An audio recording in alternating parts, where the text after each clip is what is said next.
На денешен ден во 1902 година во Велес, во Џајково Мало, во борба против турската полиција, откако снема муниција, се самоуби Миле Попјорданов. Бил брат на Орце Попјорданов, организатор на кружокот од солунските атентатори, македонски револуционер.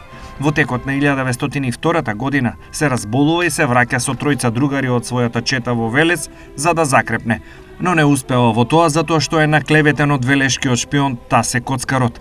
Кога му пренесуваат дека е предаден со тројцата другари, ноќта низ велешките темни сокаци се обидува да го напушти градот Велес. Со тројцата другари го минат дрвениот мост на реката Вардар за да се упатат кон правец на Штип, но кај општинското училиште имало поставено турски аскер, при што дошло до жестока престрелка. Во таквите околности, Попјорданов наредува тројцата другари да се повлекуваат и тој почнува сам да пука на кај војската, се додека има муниција. Кога му останал последниот куршум, за да не падне жив во рацете на аскерот, во велешкото Мало Јурија, си го става револверот на слепоочницата и си го одзема животот.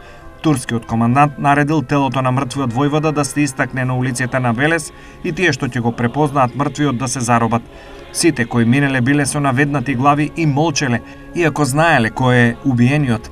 Единствено сестрата на Миле не успеала да дотрае и вреснала на целиот глас кога го видела телото на својот брат.